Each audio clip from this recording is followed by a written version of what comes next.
Kaire, it's Octo, and I am so excited to be diving into one of the most famous fragments from all of ancient Greece, Sappho 31. First, we'll go over a little bit of background on Sappho and the Aeolic dialect, and then we're going to read it in ancient Greek, read a contemporary rendition, go through my translation of it, and hopefully learn a little bit about Fragment 31. Sappho is one of the most iconic voices in antiquity, but sadly, a lot of her story is lost. What we do know is that she lived sometime around 630 to 570 BCE.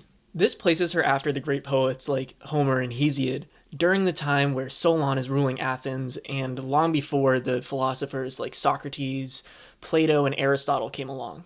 In fact, Sappho lived and flourished during the Archaic period, a time of city-state development, expansion, and colonization, during which we saw the rise of lyric poetry, with her and her contemporary Alcaeus at the center of it. Lyric poetry shifted the focus from mythic heroes and gods to individual emotion and lived experiences.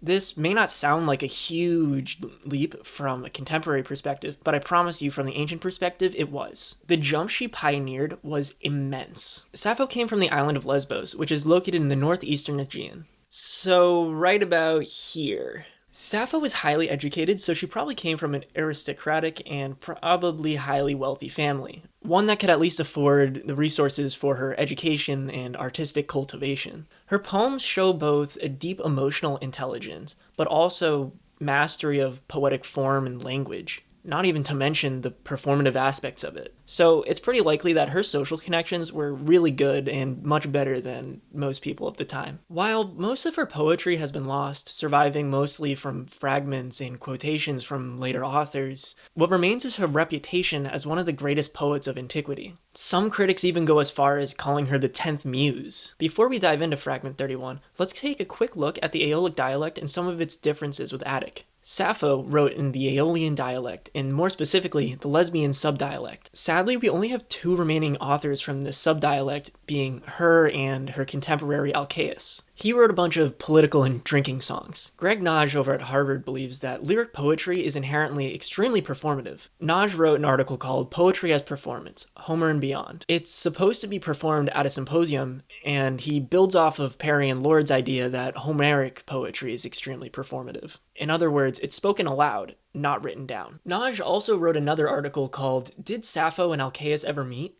Symmetries of Myth and Ritual in Performing the Songs of Ancient Lesbos. In this, he writes, from what we have seen so far, the sacred space of Meson was a stage, as it were, for not one, but two kinds of quasi-theatrical performance. One was the sympotic performance of the songs of Alcaeus, while the other was the choral performance of the songs of Sappho. Those are a lot of big words, so let's spend some time breaking that down. First, Naj argues that the sacred space at Meson was a stage for performance. So he's kind of comparing the sanctuary or temple as a performance venue. From a contemporary perspective, where we really see poetry written down and occasionally read aloud, lyric poetry was intended to be almost exclusively performed aloud, often in communal or ritualistic settings. It's kind of like if you went to a slam poetry concert. Naj also highlights two different types of performance, that being sympotic and choral. Alcaeus' poetry was associated with sympotic performance. That is, they're sung around male drinking parties called symposia, or sometimes in smaller groups. Symposia were semi-private, elite, and featured themes of politics, wine, loyalty, and the inner workings of the aristocracy. Sappho's poetry was tied to choral performance, though. This likely involved groups of women singing and dancing in ritual or festival settings. These performances were often more public, religious, and collective, often tied to deities like Aphrodite or Artemis. This distinction is really important. It shows that although these two poets are both from Lesbos and spoke in the same subdialect, their poetry was embedded in different social worlds, contexts, and performance venues. Third, Naj describes the quasi-theatrical nature of the poems. Naj uses the word quasi-theatrical to emphasize that, while lyric poetry is not theater like in the later Athenian sense, like with Sophocles or Euripides, these performances were in a sense staged. They involved audiences, individualized roles. They also embodied physical performance like gestures, movement, and voice. Sappho's choruses would have been moving and dancing in synchronized ways. Alcaeus' poetry would have circulated in ritualized toasting, dialogue exchange, and musical accompaniment. This quote articulates a major argument across Naj's entire work. Aeolic lyric was not just literature. It was lived, ritualized, and performed poetry. And although Sappho and Alcaeus are similar, they occupied different performative roles within their society. By framing Meson as a stage, Naj also invites us to think about how gender, politics, and community shaped the form and function of lyric poetry in ancient Greece, and how these performances shaped different poetic identities. And now that we've gone over some of the history of the Aeolic dialect, let's go over some of its differences with Attic. One key difference between Aeolic and Attic is that Aeolic is silotic. In other words, where Attic might have a rough breathing mark on a vowel, indicating an H sound like in Helios, meaning the sun, Aeolic Greek would only use a smooth breathing mark and it'd sound like Alios, and the word would start with a vowel sound alone. Another major difference between Attic and Aeolic is accentuation. In Aeolic, accentuation is entirely recessive, whereas in Attic, that's only reserved really for verbs. Recessive accentuation is kind of the idea that the accent goes back as far as it can. There's also morphological differences. For example, let's take infinitives. Attic and Ionic use the ni ending to mark an infinitive, whereas Aeolic Greek uses the meni ending. So like what we're going to see today, ani is to be in Attic Greek. However, in Aeolic Greek, it's emeni. But it can also show up as mn alone when it's contracted. So keep an eye out for this when we start reading the Greek. Fragment 31 is one of the few substantial fragments of Sappho that still remain. It was preserved in a 1st century treatise on aesthetics called On the Sublime. It's written by an unknown author, kind of known by Longinus or pseudo-Longinus. Despite not being preserved as a work in and of itself, this fragment had a phenomenal afterlife. It was often cited by major figures in antiquity, like Theocritus and Apollonius of Rhodes. It was even cited by Plato for its expressive power in the Phaedrus. The poet Catullus adapted it into Latin as his 51st poem, directly modeling off Sappho and her structure and emotional tone. Though surviving only in a quotation, it's one of the most discussed poems of all of antiquity. Its enduring appeal lies in its depiction of love, longing, and the overwhelming impact of emotion. Also, love triangles feel so scandalous to talk about.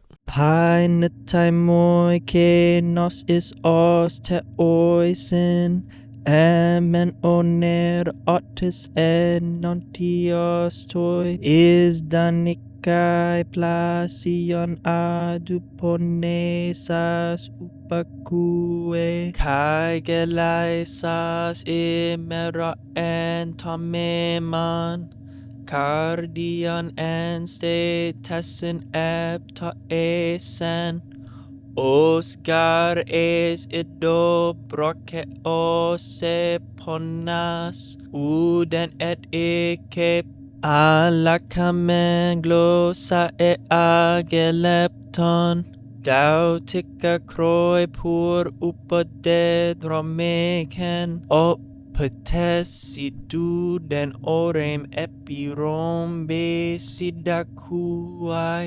Cademidros kak ke etai tramos de paisan agre clotera de poias, emitetna kendoligo pitues, painamai alla pontolmaton. You may have noticed the rhythmical aspect of the poem, and that's no accident. Sappho wrote in a metrical form called the Sapphic stanza, which was named after her, surprisingly. Each stanza consists of 3 long lines, followed by 1 short line called the Adonic. The first 3 lines have this rhythm.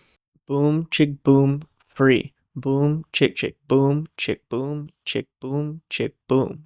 The long line is a long syllable, and the short line is a short syllable. The X represents a free one, which could be either long or short. Definitely make sure to check out this article right here so that you can learn more. But the long line sounds something along the lines of this, where the free syllable is a short. Boom, chick, boom. Boom, chick, boom, chick, boom, chick, boom, chick, boom, boom. Take this line, for example. E men oner otis e nontios toi. The Adonic has 2 metrical feet, which is usually a dactyl followed by a spondy, like the ending of a Homeric line. A dactyl is 1 long syllable followed by 2 short syllables, so like your finger. So long, short, short. Then there's the spondy, which is 2 longs, so ba, ba. One easy way to remember how it sounds is strawberry short fruitcake. Ba ba ba ba ba. This adonic kind of acts as a sigh or release point of the poem. You can hear how it slows down and lingers, especially with those last two longs. So take this for example when it goes be si da kuai. I'm sure that if you paired this with a lyre, it would sound even better. This musicality and meter enhances the force of the poem. You can tell, especially at the end, and I only noticed this after reading Anne Carson's translation, the pauses, stresses, and long vowels all mirror the paralyzed nature of the speaker's voice. Now let's read an English translation by Anne Carson. This is my personal favorite translation, so I thought I'd share it with you. Hopefully you'll also be able to see some differences between how Anne Carson and I take this. This will become a lot more clear as we analyze the Greek. He seems to me equal to the gods, that man, whoever he is, who opposite you sits and listens close to your sweet speaking and lovely laughing. Oh, it puts the heart in my chest on wings. For when I look at you, even a moment, no speaking is left in me. No, tongue breaks and thin fire is racing under skin. And in eyes, no sight, and drumming fills ears. And cold sweat holds me, and shaking grips me all. Greener than grass, I am, and dead. Or almost I seem to me. But all is to be dared, because even a person of poverty. And then the poem kind of gets cut off in the fragment. And here's my translation. It seems to me that man is equal to the gods, whoever sits facing you and closely listens to him sweetly murmuring and charmingly laughing. This truly fluttered my heart and my chest, for when I briefly looked at you, nothing of voice yet comes. But as my tongue has entirely broken and a fine fire has run under my skin, and I see nothing with my eyes, my ears are buzzing, and my sweat pours out, down on me, and a shiver seizes all of me, and I'm greener than grass, and I seem to have nearly died, but everything must be taken to heart. Now let's do a little bit of a philological reading of it. The first word is painetai. It's a middle passive of paino, meaning to seem, or he appears. It emphasizes how the speaker perceives him as opposed to his objective reality. One thing that I find really interesting is how far away its subject is. In English, with in Carson's translation, she translated as he seems, whereas I translate it as it seems because I want to emphasize how far away oner is from this verb. We need to keep in the back of our mind that the most important word is always the first word. That means that Sappho thinks that painetai in his semblance is the most important thing. We are starting off with a word that is very commonly used in praise poetry. The next word we have moi. This is a dative of reference meaning to me. And it often goes with painetai just to say, like, specify who's it seeming to. According to whom. Kainos is the Aeolic equivalent of ekenos, meaning that thing. So I just want to note the regional dialect here. I also want to mention that it's a kind of interesting spot where we're adding kainos because it's not in a very important spot in the line. It's not first and it's not last. So although we're looking at this man, he's not given a lot of importance given the line structure. Sappho also does not want to tell us who it is. It's almost like she's kind of toying with us on who the subject of this phrase is going to be. Isos to oisin, equal to the gods. Isos is a nominative meaning worthy. It modifies kainos, or really oner, and to oisin is another dative of reference saying he's equal with reference to these people, the gods. Emen is the Aeolic infinitive of to be, from Amy, and it's equivalent to the Attic anai. Oner is the Aeolic form of aner, meaning man. Still, 2 lines in, no name, but we know that this person is the man. He's actually just him. Enantiastoi, facing you. Enantios is another nominative adjective, and it takes a dative for reference. This dative is toi, meaning you. This is another Aeolic form. Is dane saspasi on adu ponesas upakue. Is dane is the Aeolic form for idno, meaning to sit or settle down. It's kind of rare and pretty poetic. Plasion is an adjective meaning near. Adu ponesas. That means sweetly speaking. Here we have an adverb modifying a participle. And this participle is the object of upakue. It's in the genitive because upakue takes a genitive object. Upakue is the third person present indicative active of upakuo, or in Attic, hupakuo. It means to listen attentively or listen under. It suggests an intimate attentiveness. He hears and he reacts to her voice. That difference in breathing mark is just a function of Aeolic. As an interpretive note, we're deep in this triangulation. The poet watches not just the man, but also the woman actively engaged in flirting with each other. This contrast between the poet and the girl sitting across from the man is agonizing, especially as we get later in the poem. Line 5. Kai gelesas imraen ta mainman. Kai gelesas, and laughing. It's a masculine nominative singular aorist participle of galao, to laugh. It describes the man, meaning having laughed, or beforehand he laughed. Laughing adds to the flirtatious, disarming nature of the scene. Imaroan is an adverb meaning lovely. It's very commonly used in erotic situations. It's the kind of laughter that stuns and seduces. And contextually, it makes sense that it's modifying golesas given its proximity. Ta is a neuter demonstrative, and it's going to refer back to that entire act of laughing in the scene. It's the whole charming interaction. His closeness, his listening, and his laughter to his interlocutor. This mu is actually me. It's the accusative of the first person pronoun, me. It's really emphasizing the emotionality of the scene. A is truly, and man is certainly. It's a dual intensifier. The cumulative impact of all of these emotions is huge for the person watching it. It devastates the speaker or the poet. The presence of these shifts is just emotional overload. Line 6, kardion enstetasen, eptaesen. Kardion means the heart. It's the direct object of eptaesen. Enstetasen, meaning in my chest, just right in there. Eptaesen is a really interesting word because one of the only uses of it is in Sappho. It means to flutter, or I really like how Anne Carson puts it, to put my heart on wings. Oscar. This marks a temporal clause. Eis ido. Although this may look like a present verb, it's actually an aorist form of eis orao, to look in, to look at, or to gaze upon. It's a subjunctive with temporal force. It's a recurring potential act. So like, whenever I see you. Brakeos is an aeolic adverb meaning quickly, and then se is our accusative object, meaning you. The speaker moves from description to cause here. Just the sight of her beloved sends her into spirals. Well, someone else's beloved. This is the erotic vision of catastrophe. Ponas, uden, et ike. Ponas is a genitive, uden is our nominative, and ike is our verb. So, nothing, and then there's a genitive of specification, or a partitive genitive of a voice, so no voice, et, yet, ike, comes. So either the speaker is cut off from her own voice, and here there's kind of a shift from the man's voice to the poem's author's voice. A la kamen glos sa e age. Starting off with Allah is a strong pivot. Allah means but or however. Kam is kata but used adverbially meaning down. Eage means to break. Now we finally get our subject, glossa, our tongue, and it eages, it breaks. It's the perfect active indicative of agnomy. Literally, her tongue is shattered. This is also a pretty good instance of aphasia where the speaker's tongue breaks and she's left speechless. It's not just silence though, it becomes corporeal. It becomes a physical dysfunction. Lines 9 and 10. Lepton dautica kroi pur upa dedromeken. It describes the nature of the fire and its nominative. That on ending is because pur is neuter. Dautica emphasizes that it's immediate. Kroi is a dative of location, and it's in my flesh, or under my skin. Pur is fire, and it's our nominative subject of the sentence. Upa dedromeken. It's a perfect indicative active of the verb hupotreko in Attic. This means to run beneath, so the fire has run beneath my skin. As an interpretive note, notice all the fire imagery? There's sudden heat and flushing. The perfect tense is showing that it's enduring, so it's not just a moment, it's a full lived experience. So it's not just that the fire is burning, it's that it's burning and it keeps burning, and it's immediate. Diva down. Lines 11 and 12. Apatesi duden orem epiborambesi dakuai. Apatesi is the dative plural of ops or opsa, or apa in Aeolic. Uden orem, I see nothing. This is oremi, but it gets contracted. In Attic, we'd see something like orao. Epiorombesi.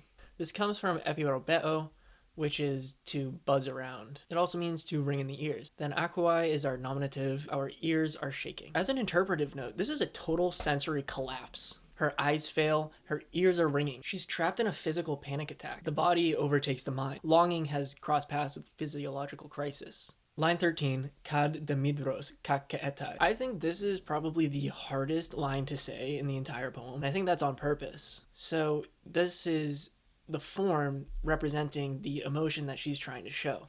So this repetition of Allah, de, and de with the short clause length really shows the panic attack within the rhythm. Kad is the Aeolic form of kata. Then it takes an accusative object with me. So, down on me. Then we get our subject, idros, down on me, water. And lastly, we get our verb, kak keetai, meaning to downpour. So her sweat is pouring down her. Not just once, but twice down her. This is another example of a double intensifier. This is another wave of physical symptoms. Sweat pours down her and trembling seizes her. These are involuntary, uncontrollable actions. Her body betrays her. Lines 13 and 14. Amas de paison agre, clotera de poias emi. And again, another de clause. Ramas, our subject, trembling. Agre is our main verb. It seizes. And then paison here is being used a little bit strangely, given that it's kind of like Sappho or the speaker referring to themselves in the third person using this paison. Paison meaning all, describing the narrator, which is implied, really shows that this is a full body experience. Clotera is greener, and then we see poias, which is our genitive of comparison, so greener than grass. Then on the next line, we have I am. So I'm sorry if stuff starts breaking down a little bit. This is also where the preserved text kind of breaks down. Emi is an aeolic form of Amy. This is complete body-wide trembling. She grows pale, greenish white. The image of grass makes it seem like she's fainting or withering. Her desire is a withering force. Emi is the aeolic form of Amy, meaning I am. This is a clear example of enjambment, and ancient Greece does quite a lot of enjambment. Enjambment is when you finish a clause on the next line with the first word. This is very common in ancient Greek because of how flexible the word structure is.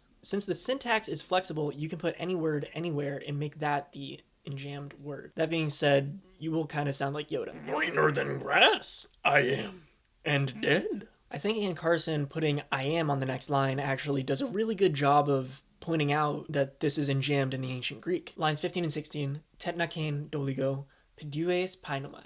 Tetnakain is the perfect of thnesko, to die. This is the emotional climax of our fragment. Doligo pedues is a little short of or almost. If we take this sentence a little bit out of order and we say painomai, I seem, and then tetnakain, to have died. This is a sharp contrast from the beginning when we had painatai and now we have painomai. So he was, now it's I am. And remember, this is self-reflection, given that it's painomai. It's not actual external appearance. Line 17.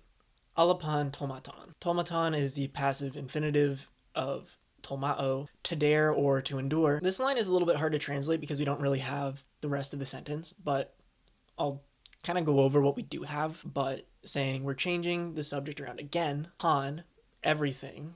It's a passive infinitive, meaning to dare, or to have dare, or to have endured. And we don't really know its relationship to pon, but it's an accusative, so it's probably going to have some kind of alignment. Like whether that's indirect discourse, we don't know, but that's about all we know about it. But let's go back to lines 16 and 17. So despite this whole complete complex breakdown of the speaker, there's this really cool chiasmus going on inside of all these alla de but phrases. So a chiasmus has the ABBA pattern. So it's A met by a B, and then another B, and then an A. So it's kind of like a self-contained poem. So in line 1, we have Phainatai moi, meaning he seems, and then we have Emen on the next line. So the beloved seems divine just by how Sappho perceives him. The speaker, by contrast, is emotionally and physically undone. This chiasmus reinforces the contrast in the poem's central tension. So the emotional trajectory kind of goes like this. He appears godlike, she becomes overwhelmed. She is depleted. She seems, or at least to herself, to have nearly died. She kind of spirals down while he's flying up high. There's also a philosophical resonance in this poem. The man's divinity is perceptual, not essential. The man's divinity is really like a construct of this person's desire for him. Although I do praise this poem for its emotional intensity and individuality, Sappho is kind of playing into the trope, and I don't mean trope in a bad way, but she's playing into the pattern of women in antiquity losing their voices in literature and in performance. So Sappho 31 is one of the most immediate lyrics of antiquity. The speaker is watching a man and a woman being flirtatious with each other, and that's really what she desires, is that interaction, or the perception of the man. Upon hearing these people sweetly laugh, she's totally physically undone. Her symptoms are acute and embodied: burning skin, trembling, a failing voice, and the sense of near death. On its surface, the poem reads as a deeply personal, visceral confession of erotic jealousy, but at the same time, it's unmistakably a performance. The scene unfolds in a carefully constructed monologue, laden with literary resonance, poetic control, and rhetorical precision. Doubleness, emotional authenticity, and crafted persona is part of what gives this poem its staying power. Sappho is not just showing her individualized emotion, she's also kind of playing into a literary trope. She's inhabiting a recognizable literary role. The ancient Greek audience would immediately recognize the silenced woman trope. Figures like Penelope, whose grief has rendered her next to mute outside of her loom, and Andromache from the Iliad, who swoons and falls silent at the death of her husband Hector in the Iliad. These women were canonical models of the restrained woman in silence. These two women were the canon examples of feminine restraint and emotional collapse. But because she's dramatizing the emotional cost of desire in a way that's both familiar and new and refreshing. So let's just go through a few of these women who have been silenced throughout Greek antiquity. Andromache is an overt example of the unheard woman. In Book 6, she pleads with Hector not to return to battle, articulating her fears with emotional clarity, but he does not listen. A physical silencing that matches her narrative powerlessness. Next, we have Homer and the Odyssey. Penelope is not overtly silenced, but her voice is often circumscribed. Instead of having a voice where she's pushed aside like when she's first introduced, Telemachus, being the greatest son ever, silences his mother as soon as she comes out of her room. However, she's still able to influence her own fate by weaving and de-weaving the shroud. This is a mute form of resistance. Penelope's quiet grief. Sappho gives interiority, and she also gives a voice into women's emotion. This allowed the audience to get a new perspective or spin on the trope, while also experiencing a freshly familiar one. Anacreon in the 6th and 5th century BCE. In Anacreontic poetry, female figures are idealized for their beauty, not their thoughts. In Pythian 9, Cyrene is abducted by Apollo and then never speaks again. Even the muses, who are embodiments of song, are silent vessels for male inspiration. Their influence is channeled through the poet, never their voice directly. Cassandra embodies the paradox of vocalized silence. She's cursed to speak the truth but never be believed. In Agamemnon, she gives a devastating prophecy of her own death, but the chorus entirely ignores her. Her tragedy lies not so much in her muteness, but really the futility of her speech. A woman who speaks clearly yet very much remains unheard. Euripides' Trojan Women. 415 BCE. In the aftermath of the war, the women of Troy, that is Hecuba, Andromache, and Cassandra, are given space to speak. But their monologues, though elegant, they're elegies, they're not arguments. They recount suffering without the power to change it. Their speech is really more of testimony than it really is agency. This reinforces their role as spectators of their own demise and ruin. Then we have the Latin author Ovid. He writes a book called The Metamorphoses in around the 1st century BCE or CE. Kind of at the 0 mark, Ovid crystallizes the trope of women losing their voice. Philomela, after being raped by Tereus, brutally has her tongue removed. Io is transformed into a cow and she has to scratch her story into the dirt. Daphne becomes a tree, losing both mobility and her voice. Echo is reduced to repeating other people's words. They become metaphors for women denied their emotional expression. Arachne is turned into a spider. For speaking out against Athena, she loses her voice and has to display her story from her web. There's even a male named Acmon who loses his voice. So there's a lot of leeway in this trope, but it really remains most charged with female suffering. So in crafting this poem, Sappho is not merely recounting a personal emotional poem. She's performing within a framework which her audience would instantly recognize. The symptoms of lovesickness, the collapse of speech, the destabilization of self. These were recurring motifs in both lyric and epic poetry. But unlike Penelope or Andromache, Sappho writes about herself and she's not silent. Sappho's speaker isn't written about, she writes herself. Poetic voice may crack within the narrative, but the act of composition holds firm. Rather than rejecting the trope of the voiceless or overwhelmed woman, Sappho reclaims it. She stages emotional collapse, while simultaneously showing artistic control. Her speaker loses the ability to speak, but the poem continues, which means that the poet never truly loses her voice, except for that it had a hard time getting preserved. The ancient Greek audience would have had this knowledge of collapse, but they also would have recognized Sappho's innovation, the lyric eye that both experiences and authors its own undoing. Fragment 31 isn't just a love poem. It's the deep dive into an experience of feeling something so strongly that you almost seem to disappear. It's also a poetic exploration of how to capture and express that vanishing essence through words. And it's kind of a shame that this didn't get preserved in its entirety, but I'm so glad that we have what we do. Well, if you liked the video and you're around for this long, give me a like, a thumbs up, or maybe a subscribe. I really appreciate it. Also, if you subscribe, you'll get access to part 2, the Catullus video. Remember, be positive and be yourself. Kaire.